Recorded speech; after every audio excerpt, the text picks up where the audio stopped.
ဒီနေ့မြတ်စွာဘုရားရှင်ရဲ့အဆုံးအမတရားတော်ဟာ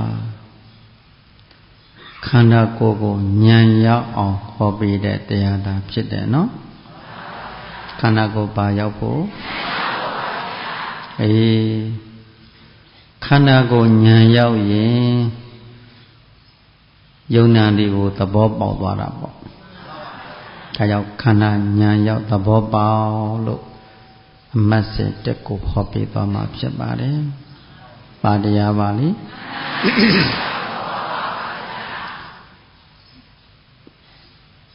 ခန္ဓာဆိုတဲ့သဘောဟာဘုန်းကြီးတို့တရားဓမ္မတွေကကံမျက်လုံးနဲ့ကြည့်နေတဲ့အခါမှာယောက်ျားအဖြစ်မိန်းမအဖြစ်ပုဂ္ဂိုလ်အဖြစ်တတ္တဝါအဖြစ်နဲ့ပဲသုံးပြုကြရတာပဲเนาะဒါယောက်ျားမိန်းမပုဂ္ဂိုလ်တ attva ဆိုတဲ့အသုံးလုံးကပြဉ္ညာနယ်ပယ်ထဲမှာသုံးလိုက်တဲ့စကားလုံးလို့မှတ်အခုလိုတရားအားထုတ်တဲ့အခါမှာတရားနှလုံးသွင်းတဲ့အခါမှာပရမတ်မျက်လုံးကိုကြည့်ပြီးတော့ပရမတ်မျက်လုံးကိုတက်ပြီးတော့ကြည့်ရတဲ့အလုပ်ဟုတ်တယ်လားပြဉ္ညာမျက်လုံးနဲ့ကြည့်ရင်မညာဖို့ညာမပေါ်ဘူးနော်ပြဉ္ညာမျက်လုံးနဲ့ကြည့်နေကြည့်ရင်မညာဖို့ညာမပေါ်နိုင်ဘူးအပေတကမပိနိုင်ဘူးအဲ့တော့ဗာမျက်လုံးနဲ့ကြည့်ရမှာလေပရမတ်မျက်လုံးဉာဏ်မျက်လုံးအရိယာမျက်လုံးသာသနာတွင်မျက်လုံးနဲ့ကြည့်နိုင်ဖို့လိုတယ်ဗာမျက်လုံးနဲ့အဲ့ဒါလို့သာသနာတွင်ရဲ့အတိကလေးဗုဒ္ဓရှင်တော်မြတ်ဘုရားရှင်တဲ့တကဝအရိယာသူတော်ကောင်းတွေကျင့်သုံးလို့သိလာတဲ့အတိတွေဘုရားစာရတော်အရိယာဖြစ်တဲ့ပုဂ္ဂိုလ်တိုင်းဟာအလိုလျောက်သိသလားကျင့်မှသိတာကျင့်မှသိတယ်နော်မကျင့်ရင်မသိဘူး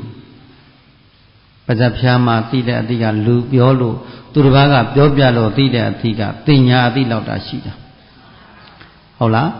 မိမိလက်တွေ့ကိုယ်တိုင်ကိုယ်ကြကျင့်လို့သိလာတဲ့အတိမှပညာအတိဖြစ်တယ်ပရမတ်အတိဖြစ်မယ်ပေါ့ဟုတ်လားအဲ့ဒီတော့ပညာကိုနှုတ်နံယုတ်နှဖျားလို့ဆိုခြင်းကြောင့်ပညာကိုနှုတ်ရင်တဲ့ဘာနဲ့ပါကြလဲဘယ်လိုပညာကိုနှုတ်ရမှာလဲလို့ဆိုတော့မျက်စိလေးမိတ်ကြည့်လိုက်မျက်စိလေးမိတ်ပြီးလေးဝါးဝါးလေးရှူနေတဲ့အခါမှာစိတ်ကိုနှာသီးပြလေးမှာဝင်လေထွက်လေကိုအကဲခတ်ကြည့်ကဲဝင်လေထွက်လေဝင်လေရာနှာသီးပြမှာထိတာလေးသိထွက်လေနှာသီးပြထိတာလေးသိအဲထိတာနဲ့သိတာကအဓိကဝင်လေထွက်လေကအဓိကမဟုတ်ဘူးဟုတ်တယ်နော်ဝင်လေထွက်လေဆိုတာကအဲ့ဒါပညာအသုံးလိုက်တာခေါ်ဝေသုံးဆွဲဖို့အတွက်နှာသီးပြလာလေးတို့ထိထိသွားတာလေးဝါယောတက်လေးဝါယောတက်လေးဆိုတဲ့ဝါယောတက်ကနှာသီးပြလေးတို့ကာယပတ္တတာအကြည်ဓာတ်မှာထိထိသွားတာလေးကိုကြည့်နေဖို့ပဲဟုတ်တယ်လားလေးတိုးထိနေတာလေးကိုညာနဲ့အကက်ခတ်ကြည့်နေဖို့လှမ်းပြီးတော့ကြည့်နေတာအကြည့်ခံရဲ့အကြည့်ညာရဲ့ဟုတ်တယ်လားအကြည့်ခံနဲ့အကြည့်ညာဟုတ်လားခန္ဓာကပေါ်နေတဲ့သဘောကထိမှုလေးတွေကထိမှုသိမှုလေးကထိနေတာလေးကအသိခံနော်ရှုချိုက်မှုသဘောလေးကနှာသီးပြလေးတိုးထိနေတာလေးကအသိခံတိုးထိမှုသဘောလေးကိုအကက်ခတ်ပဲကြည့်နေတာလေးကအသိညာဟုတ်တယ်နော်အသိခံနဲ့အသိညာကဲအသိခံဖြစ်တဲ့ထိမှုသိမှုလေးရဲ့ထိမှုလေးရဲ့ရှုချိုက်မှုထိနေတာလေးရဲ့သိနေတာလေးရဲ့လို့ထိတာနဲ့သိတာလေးကိုအကက်ခတ်ကြည့်နေတဲ့အချိန်မှာယောက်ျားပုံသဏ္ဍာန်ဘာဖြစ်မိန်းမပုံသဏ္ဍာန်ပုဂ္ဂိုလ်တရားအတွန်းခေတ္တရတဏ္ဍာန်ပြောင်းပြီးတော့ထိတာသိတာလေးဒါပဲရှိဒါကိုထိမှုသိမှုထိုနှစ်ခုတတိကြကြပြုလို့ခေါ်တာပေါ့အဲ့ဒါထိမှုတဲ့လေးရှူချက်တဲ့သဘောလေးကနာသီးအထိတယ်မှာဝမ်းဘက်ကိုထောက်မှတ်တဲ့ကဝမ်းဘက်ကဖောင်းသဘောထိသေးတာလေးပိန်သဘောထိသေးသွားတာလေးဟုတ်လားဟတ္တရာကိုထောက်မှတ်တဲ့အခါဟတ္တရာမှာရင်းထဲမှာဒိဋ္ဌိထင်ရင်ထိသွားတာလေးဒီအဲ့ဒီသဘောတက်ကလေးတွေကိုအကဲခတ်ပြီးကြည့်တော့အကြည့်ခံရဲ့ကြည့်နေတာလေးရဲ့ဒါလေးတစ်ခုတည်းနော်အကြည့်ခံနဲ့အကြည့်ညာလေးရဲ့တနည်းအားဖြင့်မှတ်စီရာလေးကလေးနဲ့မှတ်နေတာလေးရှုချိုက်မှုသဘောတွေကမှတ်စီရာလေးရဲ့အကဲခတ်ပြီးကြည့်နေတဲ့မှတ်နေတာလေးရဲ့ဒါပဲရှိတယ်အဲ့ဒါလို့ကြည့်နေတဲ့အခါမှာပုဂ္ဂိုလ်လည်းဘာဖြစ်သွားပြီ ဘတ်တတဝါလေအထေတရတ္တနာကံကြเสียရှိရလားအကုန်လုံးခန္ဓာတစ်ခုလုံးပြောင်းပြီးတော့ဘာသဘောရှိနေတယ်မေးရင်ထိတိနေတဲ့သဘောလေးကရုပ်တရားတိတ္တလေးကဟောခန္ဓာကိုဉာဏ်ရောက်လာတယ်နားလည်ပြီနော်ဒီခန္ဓာကိုတတိထားပြီးတော့ကြည့်မှခန္ဓာကပေါ်လာတဲ့သဘောလေးကိုအကဲခတ်ပြီးကြည့်ပါများလာတဲ့ခါမှာအကြည့်ခန္ဓာရဲ့ကြည့်နေတာလေးရဲ့နှစ်ခုတွဲပြီးထားတဲ့အတွက်ဒါကြောင့်အတိရှိမှာကိလေသာတရားတွေခေါင်းမာပြီးမနေဘူးလားလောဘဒေါသမောဟတရားတွေဆွေးနေတယ်လေတတိကငြိမ့်နေတယ်ဟုတ်တယ်လားအာဟုတုတွေတတိကငြိမ့်ပြီးနေတဲ့အခါကာလမှာငြိမ့်နေတာဒီအလိုလျောက်ငြိမ့်တာမဟုတ်ဘူးနော်အသိဉာဏ်လေးကြီးရောက်နေလို့နော်ခန္ဓာရဲ့သဘောပေါ်မှာဘာလေးရောက်နေတယ်အသိဉာဏ်လေးပေါ်နေတယ်လှမ်းပြီးသိနေတယ်ဟုတ်တယ်လားခန္ဓာကပေါ်နေတာရဲ့အကဲခတ်ပြီးကြည့်နေတာရဲ့နှစ်ခုတည်းရှိ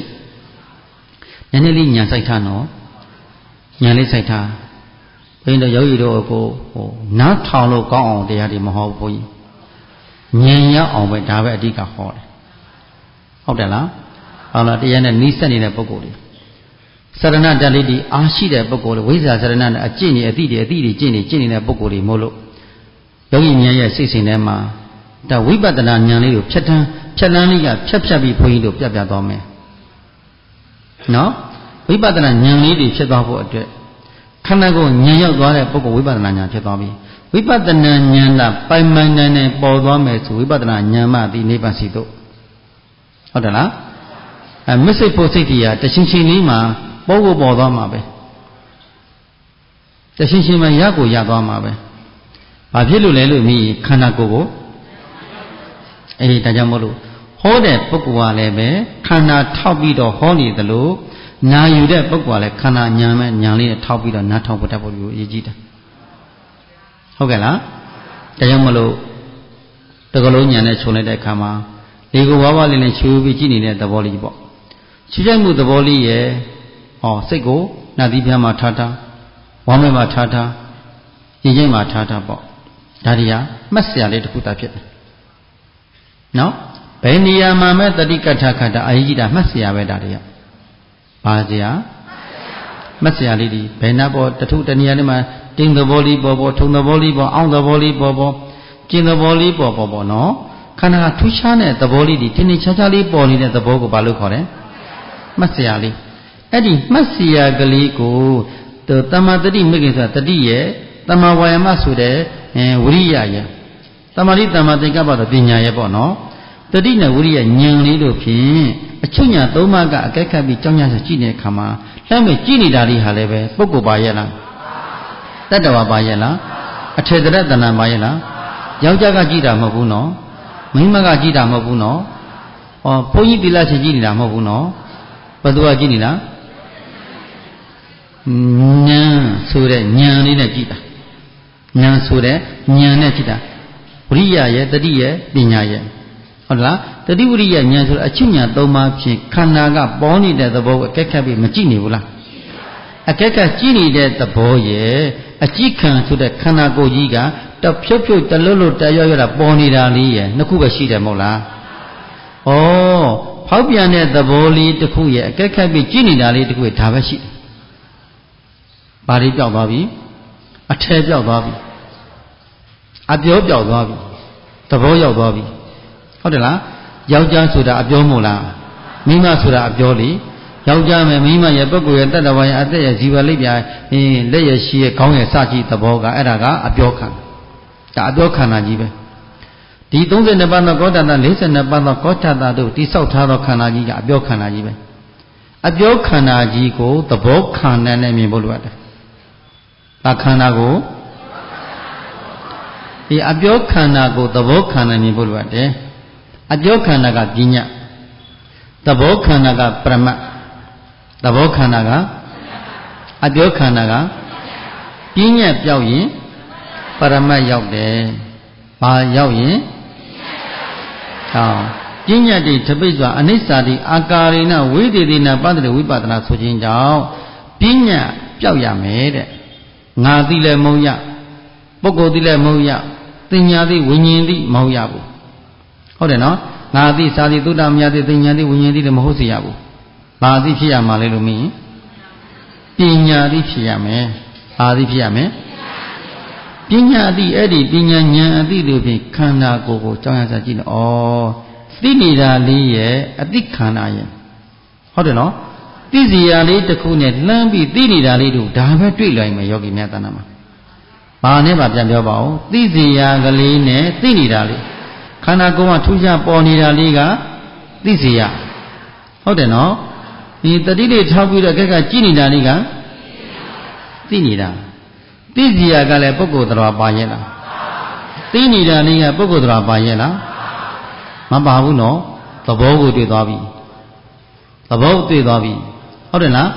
သိစီရာလည်းအထေတရတဏမဟုတ်ဘူးဖောက်ပြန်တဲ့သဘောလေးရဲ့ဟုတ်ကဲ့လားသိနေတာလေးကလည်းပဲယောက်ျားမိန်းမပုဂ္ဂိုလ်တော်သိနေတာမဟုတ်ပါပဲနဲ့တတိဝရိယဉာဏ်ဆိုအချုပ်ဉာဏ်၃ပါးကသိနေတာနားလည်ပြီနော်အချုပ်ဉာဏ်၃ပါးကကြည်ပြီးသိနေခြင်းကြောင့်အဲ့ဒီသိတဲ့သဘောကိုနာမ်လို့ခေါ်တာပေါ့သိတဲ့သဘောဘာလို့ခေါ်လဲသိစီရာဆိုတဲ့ဖောက်ပြန်တဲ့သဘောကယုတ်တရားပဲခေါ်တယ်ဒါဆိုရင်ဒီကုလုံးမှာယောက်ျားမိန်းမပုဂ္ဂိုလ်တော်ရှိလားဘာနဲ့ကြည့်မှဉာဏ်မျက်လုံးတက်ကြည့်ရတယ်ပေါ့ဟုတ်တယ်နော်ဘုန်းကြီးပြောခဲ့တယ်ခန္ဓာဉာဏ်ရောက်သဘောပေါက်လို့ပြောတယ်ခန္ဓာကိုဘာရောက်ရမလဲခန္ဓာဆိုတာဒီ၅ပါးသောခန္ဓာလို့ခေါ်တယ်နော်ရုပ်ရည်ဝေဒနာရည်သင်ညာသင်္ခါရဝိညာဉ်၅ပါးသောတရားတို့ပေါင်းစုထားတာကိုဘာလို့ခေါ်လဲခန္ဓာကအစုအဝေးခေါ်တယ်ဟုတ်တယ်နော်အစုအဝေးစုစည်းထားတာကိုဘာလို့ခေါ်လဲရုပ်ဝေဒနာသင်ညာသင်၅ပါးသောတရားတို့စုဝေးထားတာစုစည်းထားတာကိုခန္ဓာအဲ့ဒီခန္ဓာကိုယ်မှာခဏနာပြောဘူးတယ်ဒီခန္ဓာကိုယ်မှာကြည့်လိုက်ဖောက်ပြန်တယ်ပေါ့ရူပခန္ဓာဆိုတော့ဖောက်ပြန်တဲ့သဘောနော်ဘာသဘောလဲဖောက်ပြန်ရဲ့တင်းပြီးဖောက်ပြန်တဲ့ထုံပြီးဖောက်ပြန်တဲ့အောင့်ပြီးဖောက်ပြန်တဲ့ကျင်ပြီးဖောက်ပြန်နေတဲ့ရာရံပြီးဖောက်ပြန်နေတဲ့အဲ့ဒီဖောက်ပြန်တဲ့သဘောကလေးရဲ့ဟုတ်လားအဲ့ဒီဖောက်ပြန်သဘောလေးကိုတတိနဲ့ထောက်ကြည့်တဲ့ကဖောက်ပြန်မှုသဘောဟာတသမတ်ငြင်းနေတာရွေ့ချရမှာလား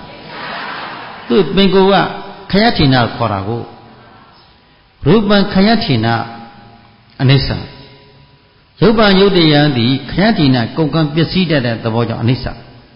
ယုတ်တရားဟာကုန်ကံပျက်စီးနေတယ်စက္ကန့်နဲ့တက်ဖြတ်တလွတ်တရောတမောမောနဲ့ပေါ်လိုက်ပဲသဘောပြနေစက္ကန့်နဲ့ပေါ်ပြီးစက္ကန့်နဲ့ပြောင်းနေတယ်ဟုတ်တယ်လားစက္ကန့်နဲ့ဖြစ်ပြီးစက္ကန့်နဲ့ပြည့်နေတယ်ဖြစ်လဲဖြစ်နေတယ်ပြည့်နေတဲ့တတ္တိကလေးကိုဘာလို့ခေါ်လဲဖြစ်ချင်းပြည့်ချင်းသူ့ဟာသူဖြစ်ပြီးတော့ပြည့်နေတယ်လေဟုတ်တယ်လားသူ့ဟာသူဖြစ်နေတဲ့တဖြုတ်တလို့တရောလည်းပေါ်လိုက်ပြနေတဲ့သဘောကိုဘာလို့ခေါ်လဲအနိစ္စလက္ခဏာဘာလက္ခဏာလဲပေါ်ပြီးပြောင်းတယ်ပေါ်လာတာကဖြစ်လာတယ်ပြောင်းသွားပြည့်နေတယ်မဟုတ်လားဖြစ်ပြီးပစ္စည်းတဲ့အတွေ့အကြုံသူ့ကိုဘာလို့လဲခေါ်လဲအနိစ္စဒုက္ခသစ္စာနားလည်ပြီနော်သူတတ္တိကဖြစ်တတ်တဲ့သဘောပြတ်တတ်တဲ့သဘောဖြစ်လဲဖြစ်နေတယ်ပြက်လဲပြင်းတယ်ပေါ်လဲပေါ်နေပြောက်လဲပြောက်နေတယ်ဒါမှမဟုတ်တရားဆိုတဲ့အလောက်ကတိမ်မွေ့တယ်တရားဓမ္မတို့ရဲ့တရားဆိုတာဘာဖြစ်တယ်တိမ်မွေ့တယ်အဲ့ဒီတိမ်မွေ့တဲ့သဘောတက်ကလေးကိုတိမ်မွေ့သောတတိဝိရိယတို့ဖြင့်ကြည်ပံများမှမြင်လာမှာဟုတ်တယ်လားတိမ်မွေ့နူးညံ့တယ်နော်ဒါယောဂီတို့ခဏပြောတယ်ချူချကာတာဘာလေးတို့ကျင်တန်းတန်းမချွေးနဲ့ကျန်မလုံးနဲ့ပရမတ်ကတိမ်မွေ့တယ်သိမ်မွေးတဲ့ပရမတ်ယုံနံကိုထင်မြင်လာဖို့အတွက်သိမ်မွေးသောကိုယ်မူရာလေးတွေနှုတ်မူရာလေးတွေစိတ်မူရာလေးကိုမွေးရအောင်မယ်မဟုတ်လားဒါထိုင်တဲ့ခါလဲအမကလေးနဲ့ထားတဲ့ခါလဲအမကလေးနဲ့သွားတဲ့ခါလဲအမကလေးနဲ့ထားတဲ့ခါလဲအမကလေးနဲ့အမြဲတမ်းနှုတ်ကိုထိမ့်သိပြီးတော့ကိုယ်မူရာတွေနှုတ်မှာစိတ်မူရာလေးကိုတတိနဲ့သိစီပြီးကြောင်းညာဆိုင်ပြီးစိတ်ကိုချမ်းသာတာနဲ့နေပါများလာမှသာလျှင်ဘု து သဘောကိုမြင်လာမယ်ယုံနံသဘောဘာသဘောလဲပရမတ်ယုံနာကိုမြင်လာမယ်နော်ဒီတော့တိမ်တိမ်မွေးမွေးလေးတွေအလွန်တိမ်မွေးနူးညံ့လှစွာသောပရမတ်ဓာတ်တန်းလေးတွေကို ဉာဏ်ဖြင့်ထိုးထိုးထွင်းထွင်းကြည်တာပြီးကြည်တတ်လာပြီလို့ဆိုရင်ယောဂီပုဂ္ဂိုလ်ဟာထိုးထွင်းနှမ်းပြီးအကြည့်ခံဖြစ်တဲ့ပေါ်နေတဲ့ပေါ်သဘောလေးတို့သည်စက္ကန့်နဲ့စက္ကန့်နဲ့စက္ကန့်နဲ့စက္ကန့်နဲ့ကိုယ်နဲ့ဆိုင်သလားဖြစ်လဲဖြစ်ပြက်လဲပြက်အစားထိုးချုပ်ပြောက်အစားထိုးချုပ်ပြောက်ရိုးရိုးကိုယ်စကားနဲ့ကိုပြောရင်ပေါ်လဲပြောလဲပေါ်လဲပြောဒါပဲရှိတယ်တက်ဖြုတ်ဖြုတ်တက်ဖြုတ်ဖြုတ်တက်ဖြုတ်ဖြုတ်ပေါ်လိုက်ပေါ်လိုက်ပေါ်လိုက်သွားသူပေါ်သူပြသွားသူပေါ်သူပေါ်တာလဲသွားသူပေါ်လာတာနော်ပျောက်သွားတာလဲသူ့သဘောသူပျောက်သွားတာအဲ့ဒီထင်ရှားတဲ့နေရာကလေးပေါ့နော်မြများပေါ်တဲ့နေရာလေးမှာ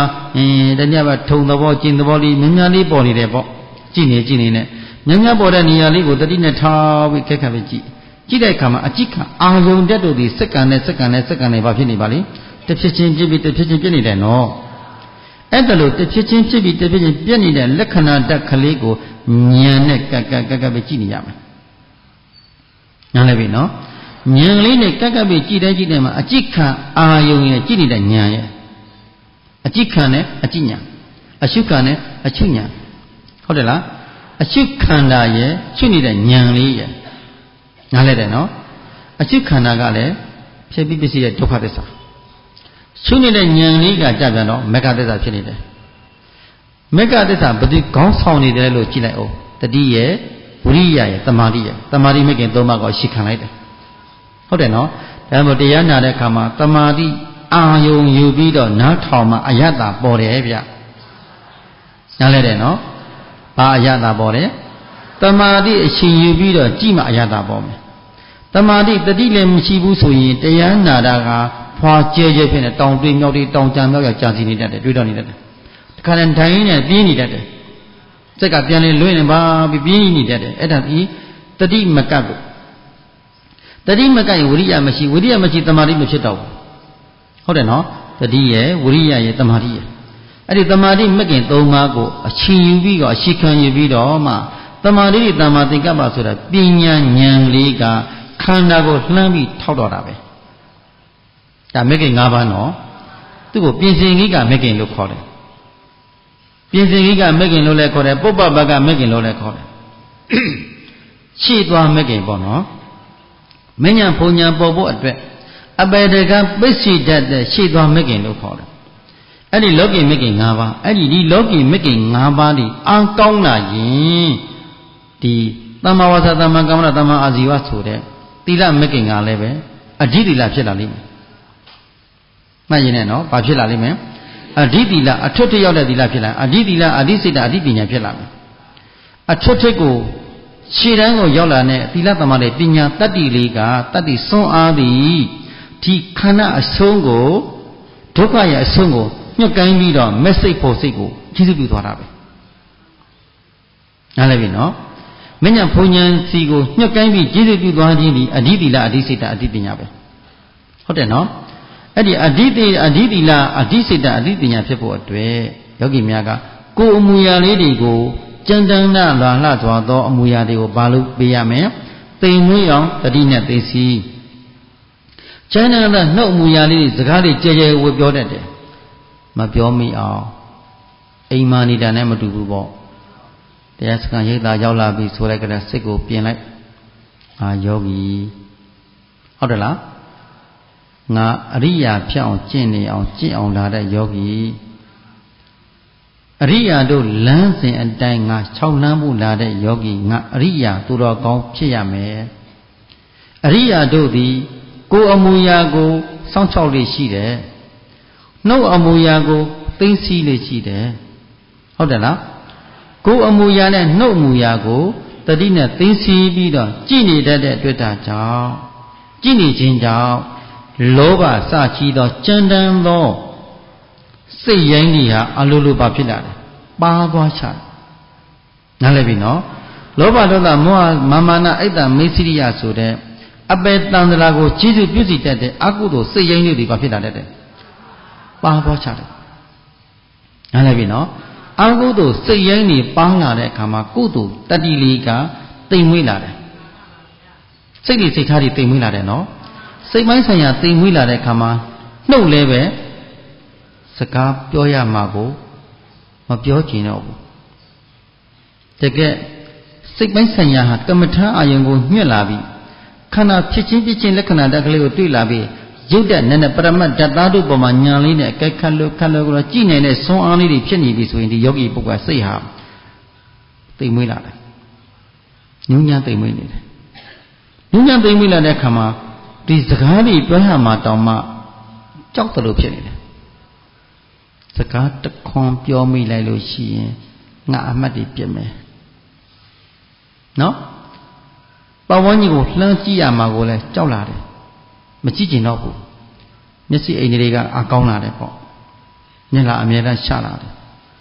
မျက်လာကိုအမြဲတမ်းရှနေတယ်သူ့ကိုစက္ခုဏတံဝရတာတို့ဘုရားရှင်ဆုံးမတယ်နော်မျက်စိအိမ်တွေကိုစောင့်ချောက်ခြင်းသည်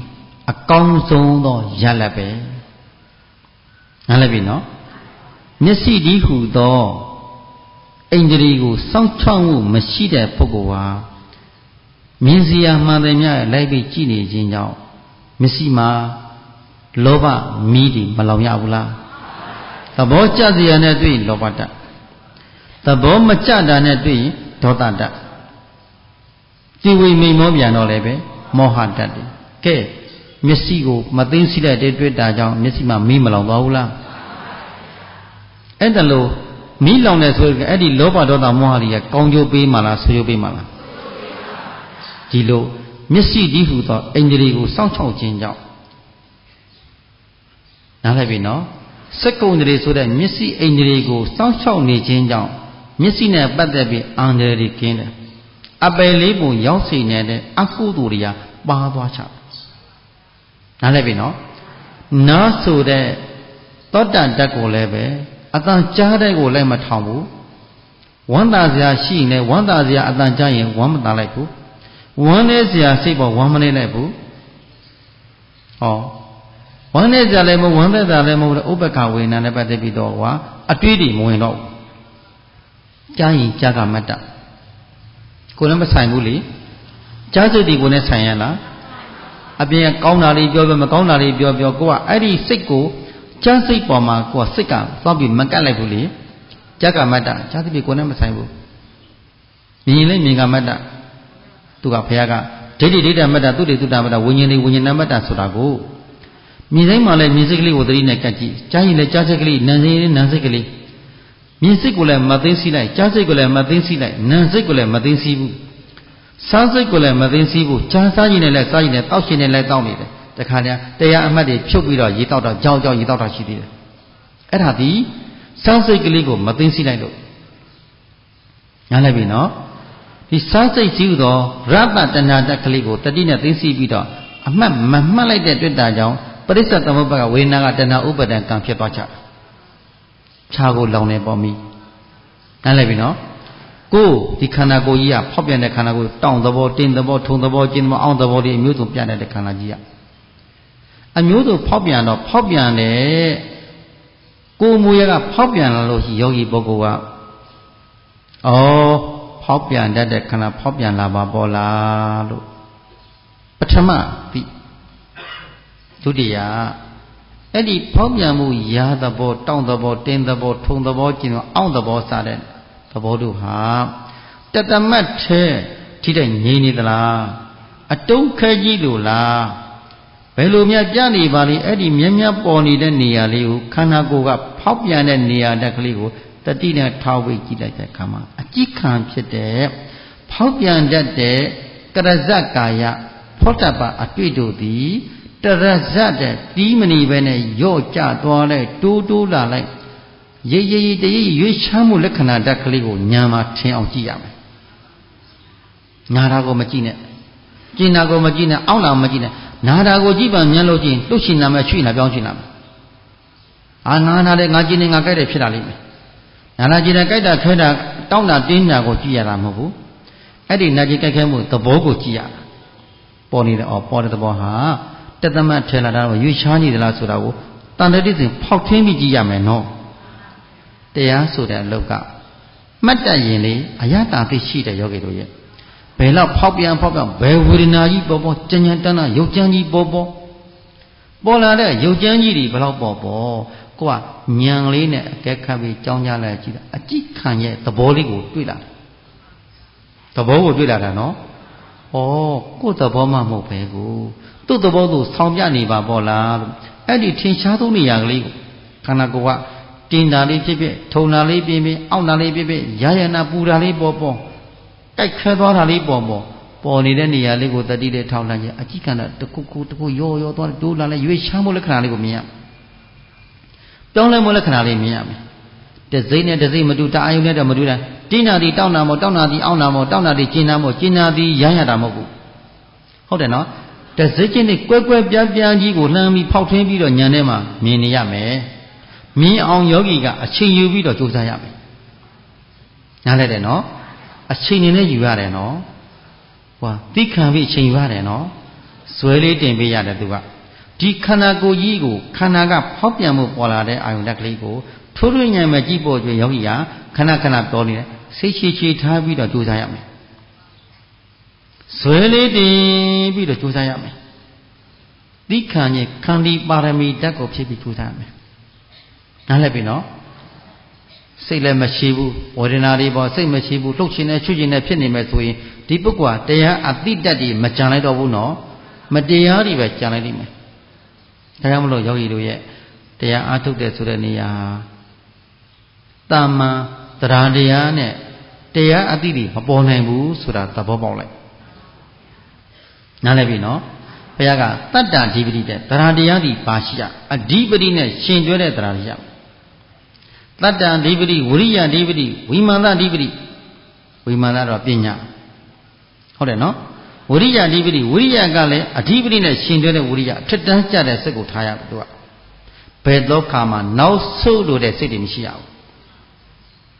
ဝေဒနာတွေပေါ့ဒီဝေဒနာကိုအရှုံးပေးလို့တဲ့စိတ်တွေဘယ်တော့မရှိဘူးအဓိပတိဆိုတာအဓိပတိရဲ့သူကဘိုးလွေးဘိုးရဲ့ဣန္ဒြေရဲ့ပေါင်းစည်းသွားတာတော့ဘိုးဆိုတာကနောက်မဆုတ်ဘူးဘယ်နေရာမှတည်တည်ကိစ္စမရှိဘူးအဲ့ဒီလိုစိတ်ဓာတ်တွေရှိလို့ဘိုးလို့ခေါ်တယ်နော်ဒီနေရာမှာတတ္တဘလဝံတရားတရားဟာဘိုးရှိရမယ်ဝိရိယဗလံမှာဝိရိယလုံလဝိရိယလည်းဘိုးဖြစ်ရမယ်တတိဘို့တမာတိဘို့ပညာဘို့ဘိုး၅ပါးနော်အဲ့ဒီဘိုး၅ပါးကိုရှင်းတန်းတင်ပြီးတော့ဘယ်တော့ကမှနောက်မဆိုပြဇာခန္ဓာမင်းလို့ကောလာဆန်းရှိကိုတိုးခဲ့စမ်းမအောင်လို့ဝေဒနာရဲ့လက္ခဏာကိုပေါ်အောင်ထိုးထွင်းပြီးတော့ကြည့်ရမယ်ကြည့်တဲ့အခါမှာယောဂီပုဂ္ဂိုလ်တင်းမထားနဲ့တောက်မထားနဲ့အောက်မထားနဲ့ခါတဲ့ဝေဒနာတွေဖြစ်လာပြီဆိုယောဂီများတောက်လာတယ်တင်းထားလာတတ်တယ်တခါဒုနဲ့ပုဂ္ဂိုလ်အတင်းကုတ်ကတ်ထားတတ်တယ်ခန္ဓာကုတ်ပြီးထားတတ်တယ်တင်းထားတဲ့အောင့်ထားတတ်တယ်အဲ့ဒါဒီရှိခွက်မှားနေပြီနှက်ွက်တွေမှားနေပြီစိတ်ကိုချောချခန္ဓာချောချအေးလေးရိုးရိုးလေးပုံမှန်ကလေးစောင့်ကြည့်တခါတည်းမျက်စိလေးမပွင့်တပွင့်လေးမှတ်လို့မရတော့ပြင်းထန်တဲ့အောလိုက်ကရုပ်ကျန်းကြီးပေါ်မျက်စိမပွင့်တပွင့်လေးအနေငယ်လေးပွင့်ပြီးအဲ့ဒီဝေဒနာပေါ်တဲ့နေရာကိုစိတ်ကိုညှက်လိုက်နည်းနည်းမျက်စိအနေငယ်မပွင့်တပွင့်လေးပဲမခံနိုင်ဘူးဘယ်လိုမှမှတ်မရတော့ပြင်းထန်တော့လို့ရှိရင်မလှုပ်နဲ့ရှေ့ဖို့လှုပ်ဖို့ရှေ့ဖို့စိတ်ကြီးမကူနဲ့မျက်စိလေးမပွင့်တပွင့်အနေငယ်ပွင့်ဘယ်တော့ပြန်မျက်စိနည်းနည်းလေးမှိတ်ပြီးပြန်ကြည့်လိုက်ပြန်ကြည့်လို့မှပြင်းထန်နေနည်းနည်းပြန်ဖွင့်လိုက်ပြန်မှတ်လိုက်ပြန်ဖွင့်လိုက်ပြန်မှတ်လိုက်မှိုင်းနဲ့သူတတ္တိကုံတဲ့ခါမှာရုပ်ကျမ်းကြီးကတတ္တိကုံအလိုရောအလိုလိုกว่าအနိုင်ရသွားမယ်နားလည်ပြီနော်အနိုင်ရအောင်ကြိုးစားရမယ်လို့ကိုယ်လုံးနော်ခန္ဓာကကိုယ်ဖြစ်ချင်လို့မဖြစ်ပေးဘူးယောဂီတို့ရဲ့ကိုယ်သဘောဆိုတာဘာမှမဟုတ်ဘူးနော်သူ့သဘောသူဆောင်နေတယ်ဟုတ်ကဲ့လားသူ့သဘောသူဖြစ်နေတယ်ပြက်နေတယ်ဒါပဲရှိတာဖြစ်တာလည်းသူ့သဘောသူဖြစ်နေတာပြက်တာလည်းသူ့သဘောသူပြက်နေတာဟုတ်ကဲ့လားဖြစ်တာလည်းကိုယ်နဲ့မဆိုင်ဘူးနော်ပြက်နေတာကိုယ်နဲ့မဆိုင်ဘူးနော်ပေါ်တာကိုယ်နဲ့ဆိုင်ရလားကြောက်တာကိုယ်နဲ့ဆိုင်ရလားဒီခန္ဓာကိုယ်ကြီးကတင်းနာကြီးပေါ်တောက်နာအောင့်နာကြီးဘယ်လိုပဲပေါ်တာဒီကိုယ်နဲ့မဆိုင်ဘူးငါသွားပဲအရှင်မခံနဲ့ငါနာနဲ့ငါကြည့်ငါခံနဲ့ငါမခံနိုင်ဘူးဆိုတဲ့ဒိဋ္ဌိမကတ်ချင်နဲ့အဲ့ဒီနာယနာတာကိုမကြည့်နဲ့ရွေ့ချားနေတာကိုကြည့်ရော့သွားလိုက်တိုးလာလိုက်တလို့တရွတဲကွဲလေးကိုမြောင်ကြည့်တင်းနာလေးပြောက်ပြီးတောက်နာလေးရောက်သွားမယ်တောက်နာလေးပြောက်ပြီးအောင့်နာလေးရောက်သွားမယ်အောင့်နာလေးပြောက်ပြီးတော့ကျင်နာလေးရောက်သွားမယ်ကျင်နာလေးပေါ်ပြီးတော့ရတာရောက်သွားတယ်ပေါ့သွားတတ်တယ်လေးသွားတတ်တယ်အမျိုးစုံပြောင်းလဲနေတယ်နော်ခန္ဓာကိုယ်ကြီးကအမျိုးစုံပါဖြစ်နေတယ် ပြောင်းလဲပြနေတယ်အဲ့ဒါလိုအမျိုးစုံပြောင်းလဲပြတဲ့သဘောကိုယောဂီတို့ကတရားဝရိယတတိတမန်နဲ့ပညာတင်ပြီးကြည့်ရမယ်အခုတရားနာနေတယ်ဆိုတော့ခန္ဓာကိုယ်စိုက်ပြီးကြည့်နေရမယ်လှုပ်ဖို့ရှေ့ကိုရှေ့မကောင်းနဲ့မရောက်တဲ့ဘုန်းကြီးတို့ကခန္ဓာကိုယောဂီတို့ခန္ဓာကိုထောက်ပြီးလှမ်းပြီးပြနေတာယောဂီတို့ကမျက်စိလေးမိပြီးခန္ဓာဝေဒနာတွေပေါ်လာပြီးဖောက်ပြန်ပေါ်လာမျက်စိလေးမိပြီးခန္ဓာကိုကြည့်နေရတယ်။ဩမှန်လိုက်တာဗျာခန္ဓာဖောက်ပြန်နေဗျာဘယ်နဲ့ဖောက်ပြန်နေရလို့စိတ်ကညှက်ကိုင်းပြီးစိုက်ပြီးကြည့်နေရတယ်။အခုအဲ့လိုမကြည့်ပါဘဲနဲ့မျက်စိကတောင်ကြည့်မြောက်ကြည့်မျက်စိဟိုးဝင်တော့စိတ်ကမငြိမ်တော့ဘူး။မငြိမ်တော့ဝေဒနာတွေပေါ်ရင်လှုပ်ချွင်လာတယ်ချွေ့ချင်လာတယ်ပြောင်းချင်လာတယ်။ကဲအရိယာပုဂ္ဂမမှန်တော့ဘူး။နားလည်ပြီနော်။ခန္ဓာကိုယ်ကြီးကိုတတိနဲ့သိသိပြီးတော့မမှတ်တဲ့တွေ့တာကြောင့်ခန္ဓာကအင်္ဂရိများဖြစ်လာတယ်။နားလည်ပြီနော်။ခန္ဓာအင်္ဂရိမဖြစ်အင်္ဂရိများဖြစ်လာတယ်ခန္ဓာကိုယ်ကြီးကအင်္ဂရိမရဖြစ်တော့မနှိန္ဒရိစိတ်ကလည်းမငြိမ်တော့ဘူး။နားလည်ပြီနော်။စိတ်ကိုတတိနဲ့သိသိပြီးတော့မကြည့်ထားတဲ့တွေ့တာကြောင့်စိတ်ကမငြိမ်ရင်ရုပ်ကလည်းမငြိမ်ဖြစ်လာတတ်တယ်။စိတ်လှုပ်ရှားလာရင်ရုပ်ကလည်းလှုပ်ရှားလာတတ်တယ်။နားလည်ပြီနော်။ဒါလို့မြတ်စွာဘုရားကစိတ်ဒီနဲ့ဓမ္မထောတာတို့စိတ်ကိုဆုံးမလို့ရမှကောင်းတယ်ကွာစိတ်ကိုဆုံးမလို့မရသေးတဲ့မြန်ကာလပဲလို့မညာဘုံညာပေါ်ဖို့ဆိုတာအဝေးကြီးပဲတဲ့နေရာတဲ့မှာဘာကိုပဓာနစိတ်တာပဓာနနော်ဘာပဓာနလဲစိတ်ဆိုတဲ့ဒီဟတ္တယရင်ကြိုက်မှာရှိတဲ့ဟတ္တယဝတ္ထုရုပ်ကိုမေးပြီးပြတဲ့မနောဝိညာဉ်စိတ်အဲ့ဒီမနောဝိညာဉ်စိတ်ဟာလောဘဒေါသမောဟနဲ့ပေါင်းသလိုအလောဘအဒေါသအမောဟနဲ့ပေါင်းတတ်တယ်ကုသိုလ်ဟိတ်၃ပါးနဲ့ပေါင်းတတ်တယ်လို့အကုသိုလ်ဟိတ်၃ပါးနဲ့ပေါင်းတတ်တယ်နားလည်ပြီနော်အကုသိုလ်စိတ်၃ပါးတို့ဖြင့်တစ်ခုခုနဲ့ပေါင်းနေပြီဆိုရင်စိတ်ကမငြိမ်တော့ဘူးဆိုလိုက်ကြတဲ့ကွာရုပ်ကလည်းဘာဖြစ်လာဝေဒနာပေါ်မှာသိခံနေတဲ့စိတ်မရှိတော့ဖောက်ပြန်တဲ့သဘောကိုသိခံပြီးမှတ်ကျင်တဲ့စိတ်တွေမရှိတော့ဘူးဆိုလိုက်ကြတဲ့ကွာစိတ်ဟာကမ္မထံအာယုံပေါ်မှာမတွေ့ထိထားလို့နော်ခန္ဓာကပေါ်နေတဲ့နေရာခန္ဓာကမြဲမြဲထင်ရှားဖောက်ပြန်တဲ့နေရာတဲ့ပေါ်မှာမြဲမြဲပေါ်တဲ့နေရာမှာစိတ်ကညှို့ကိုင်းပြီးထိုးထွင်းပြီးတော့မကြည့်မိတဲ့တွေ့တာကြောင့်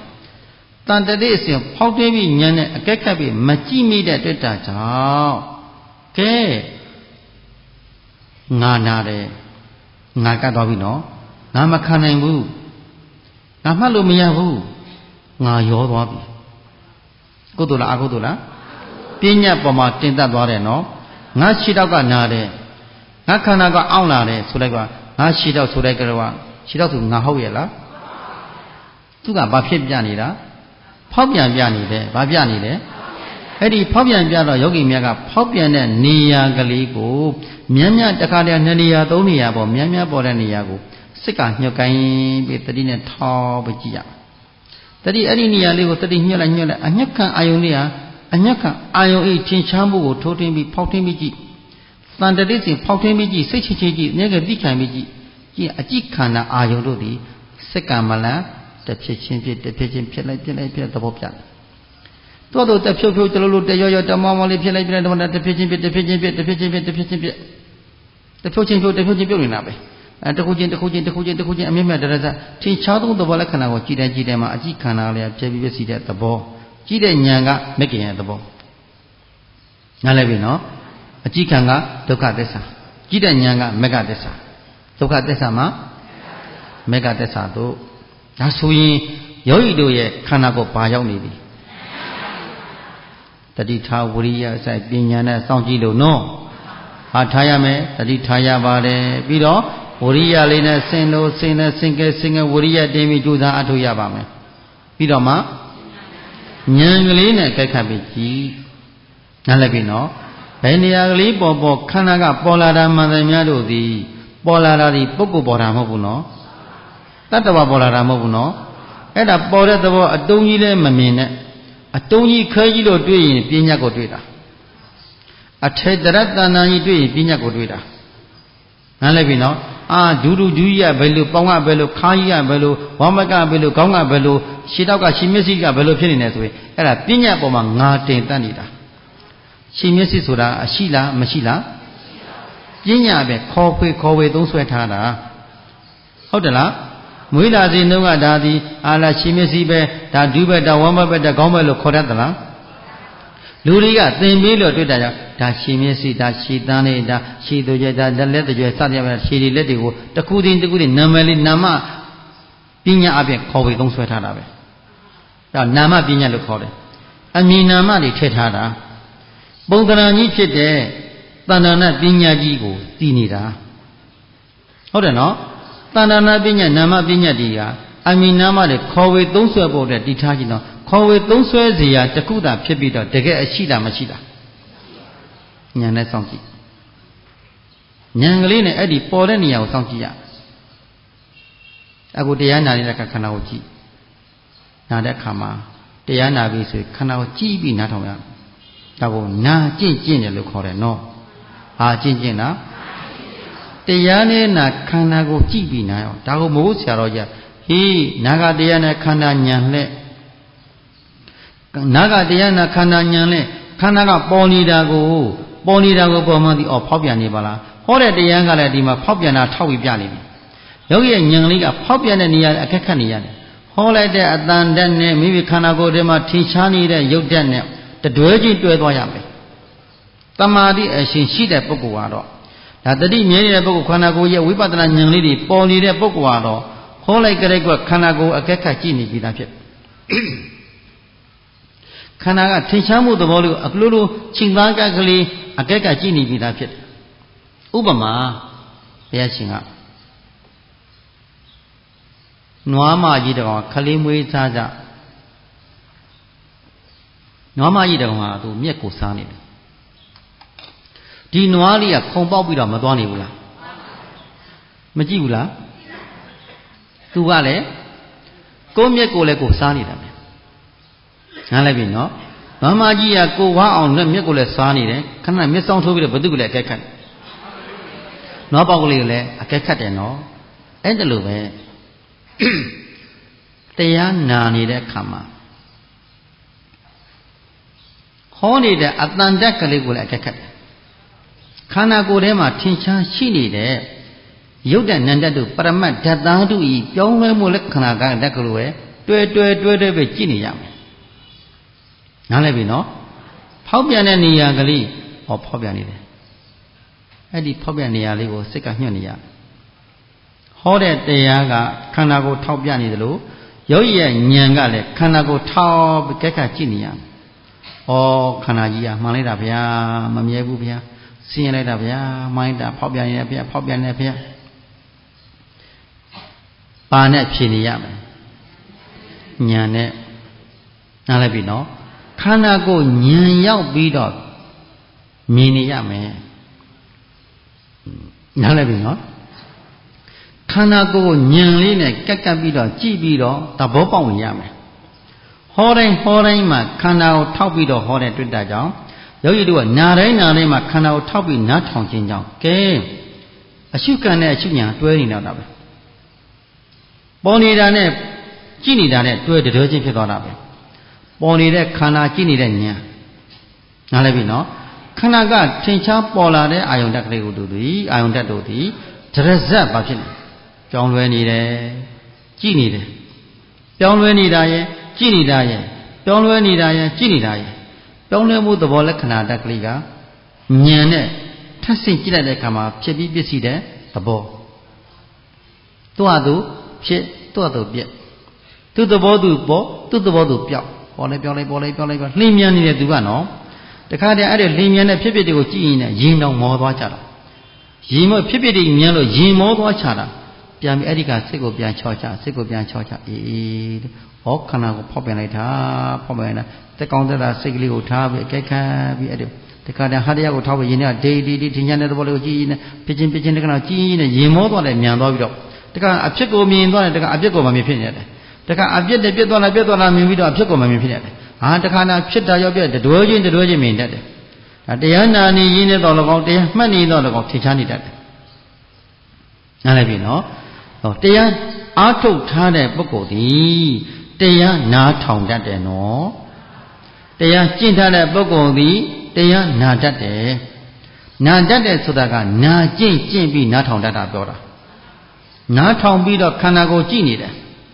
ခန္ဓာကပေါ်နေတဲ့သဘောလေးကိုဒီကလှမ်းပြီးတော့ပြောလိုက်တဲ့မှာလှမ်းပြီးညံ့ထောက်ပြီးတော့ညွန်ကြားလိုက်တဲ့မှာယောဂီတို့ခန္ဓာကိုယ်ရထင်ရှားမှုလေးကိုအကဲခတ်ပြီးတော့မြင်နေတော့တာပဲနားလည်ပြီနော်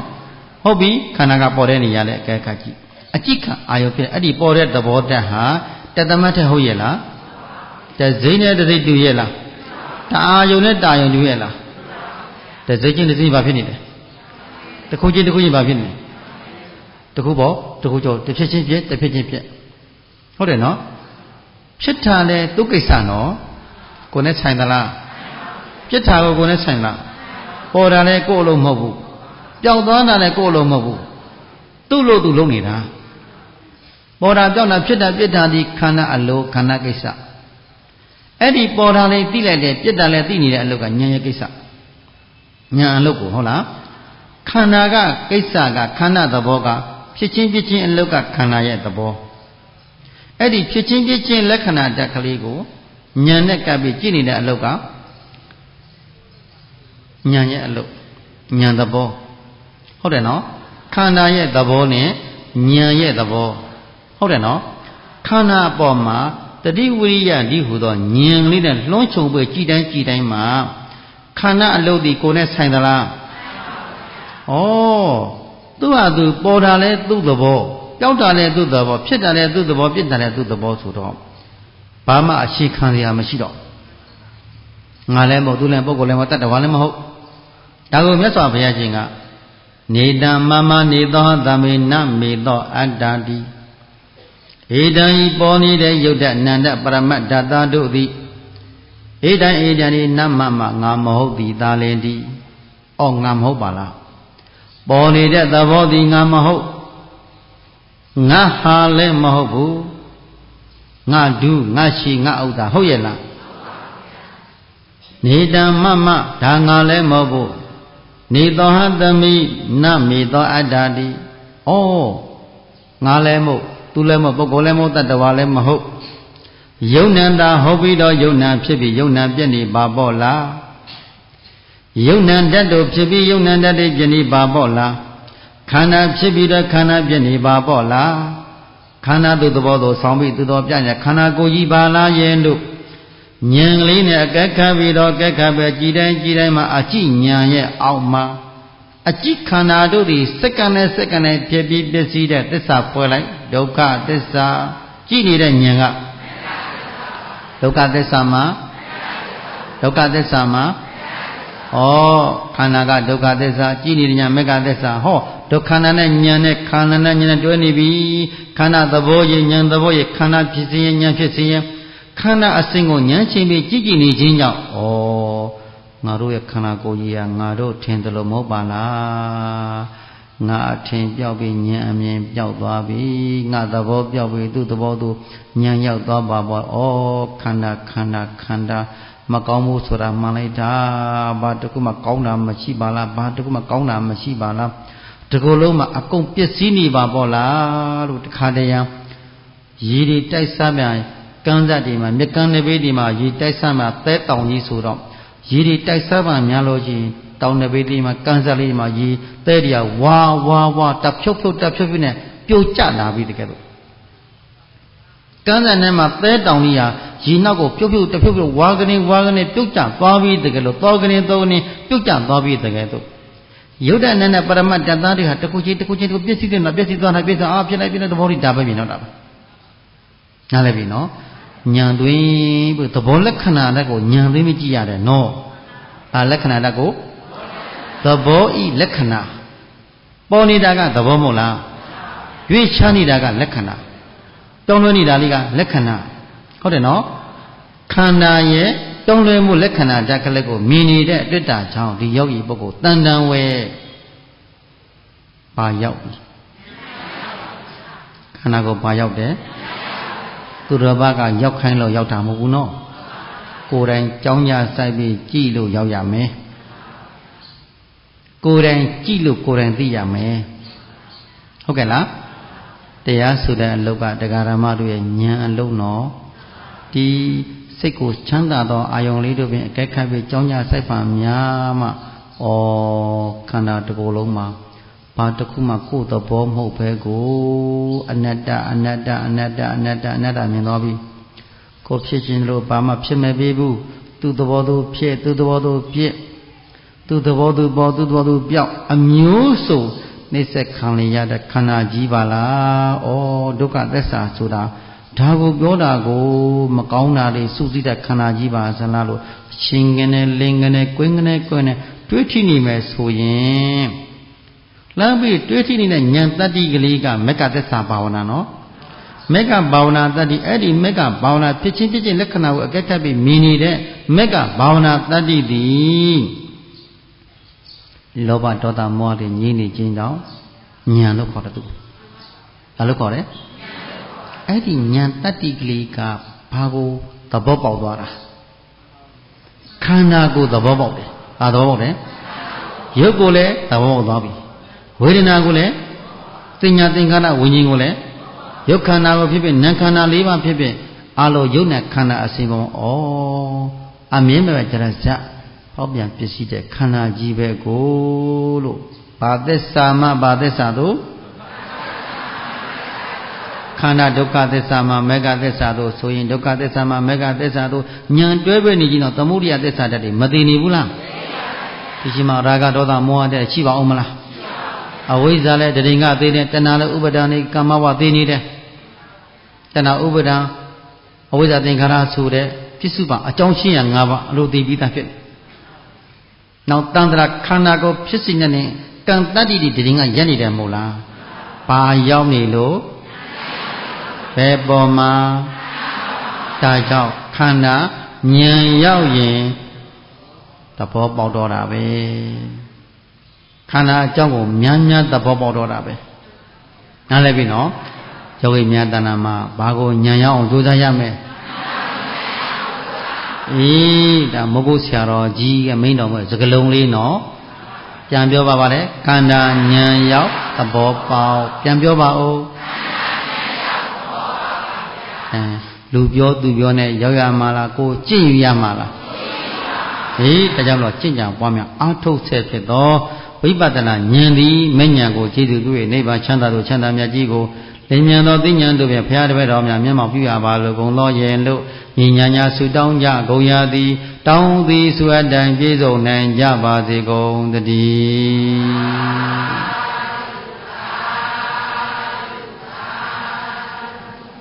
ကဲကုသိုလ်တရားတွေရင်ဝယ်ပိုင်ပြီးတော့မိမိတို့ပြုလုပ်တဲ့ဒါနသီလဘာဝနာကုသိုလ်ကောင်းမှုကို30ပုံကျင့်လည်ကြတဲ့တတ္တဝါမှန်သမျှအနန္တတို့အမျှဝေခံစားကြမယ်ဤသို့ပြုရမြတ်ဘုံညာကြောင့်အမတခိမံဒီနိဗ္ဗာန်ကိုဧကံတို့ချောင်းရောက်စေသောယနေ့ယခုအာထုတမြမြတ်ဘာကကိုမိဘဆရာမျိုးသားကနဲ့ကိုမာဆောင်ချက်ကိုဆောင်နကအရင်စ၍ရှိသမျှလုံးစုံဘုံ30သမျှရှိသမျှဝေနေရတို့ဒါကြပါစေဒီငါဝေဒီညာဝေတာကုခေါ်စေသောကုသိုလ်မြတ်ယူတော်မူကြပါကုန်လောဤရာလူတော်ကောင်းတို့ဩသာသောမြတ်တော်နှင့်ကျွန်ုပ်တို့အားထုတ်ရသောကုသိုလ်မှန်သမျှတို့ကိုဝမ်းမြောက်ဝမ်းသာစွာဖြင့်